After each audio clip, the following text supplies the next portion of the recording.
Hi అండి, అందరికీ నమస్కారం. మా చిన్నాన్నోళ్ళు 6 మంది. మాకు లాస్ట్ తమ్ముని పెళ్ళి జరిగింది.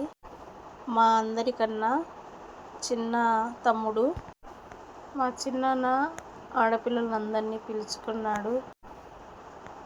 పెళ్ళైతే బంధువులతో కలకలలాడింది. కళ్యాణ వేదికంతా చాలా వైభవంగా జరిగింది.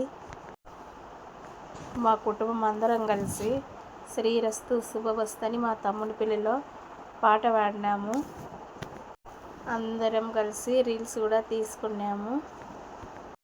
మా అక్క వాళ్ళు ఇద్దరు కలిసి అందరినీ కలుపుకొని రీల్స్, పాటలు పాడించారు.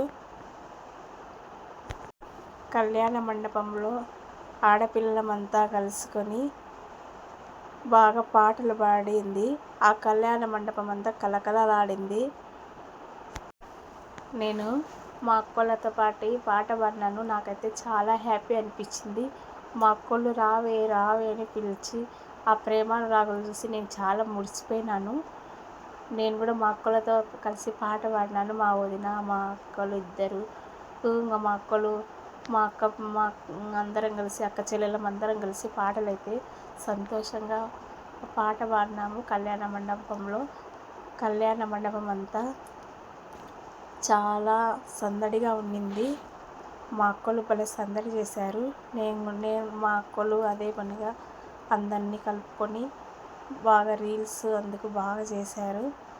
నాకైతే చాలా హ్యాపీ అనిపించింది. ఇంత మంచి అవకాశము భగవంతుడు మాకు ఇస్తాడని అని చాలా సంబరపడిపోయాను.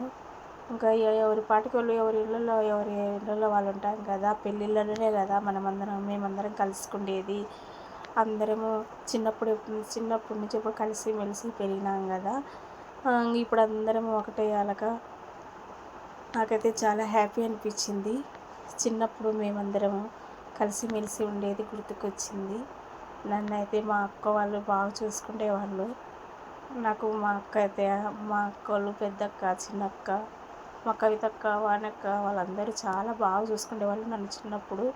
మా అక్క కూడా నన్ను బాగానే చూసుకుంది. మా వదిన వాళ్ళందరూ వాళ్ళ అనురాగాలన్నీ నాకు గుర్తుకొచ్చినాయి. మళ్ళీ ఈ పెళ్ళికి అందరినీ కలుసుకున్నాను. నాకైతే చాలా హ్యాపీ అనిపించింది. మా వదిన, మా అక్క, మా అందరూ కలిసి చక్కగా కళ్యాణ మండపంపై పాటలు పాడినాము. భలే సందడిగా జరిగింది. శ్రీరస్తు శుభమస్తు అనే పాట రీల్స్ మాదిరి పాడాము. మొత్తానికైతే మేము ఆ రీల్స్ రాదనుకున్నా. నేను కూడా అక్కలతో పాటు నిలబడుకొని నేను కూడా వాళ్ళతో పాటు పాట పాడినాను. ఫస్ట్ నాకు భయం వచ్చింది. ఏంది సంగీతము ఇవన్నీ ఉన్నాయి, నేను వాళ్ళతో పాటు పాడగలుగుతానా అని భయం వచ్చింది. మా అక్క వాళ్ళు రా పాడుదని అందరూ వాళ్ళు పాడుతుంటే వాళ్ళతో పాటు నేను కూడా పాట పాడినాను. మొత్తానికైతే ఆ కళ్యాణ మండపం అంతా కలకలగా ఆడింది. మన వాళ్ళతో హ్యాపీగా ఉండడం కూడా ఒక కళ అనిపించింది. అందుకే అప్పుడప్పుడు బంధువుల పెళ్ళిళ్ళకు మన సొంత వాళ్ళ పెళ్ళిళ్ళకు వెళ్తూ ఉండాలి. మన మనసు కూడా ప్రశాంతంగా ఉంటుంది. మనం ఒకరికొకరు కలుసుకొని బాగా అందరం ఒకరికొకరు పలకరించుకుంటుంటే ఆ అనురాగాలే వేరండి. మొత్తానికి అయితే మా తమ్ముడి పెళ్ళి చాలా చక్కగా జరిపాము. మా అక్కలు ఇంకా చాలా గ్రాండ్గా రీల్స్ అందుకు చేశారు. పెళ్ళంటే ఇలా ఉండాలి అనే విధంగా చేశారు. నేనైతే రిసెప్షన్కి పోయాను. రిసెప్షన్లోనే ఇంత సందడి చేశారు. ఇంకా ముందు రోజు ఎంత సందడి చేసినారో ఏమో నేను అనుకున్నాను. ముందు రోజు కూడా చాలా బాగా సంగీతాలు అందుకు బాగా అంత వైభవంగా బాగా చేశారు. నాకైతే చాలా హ్యాపీ అనిపించింది.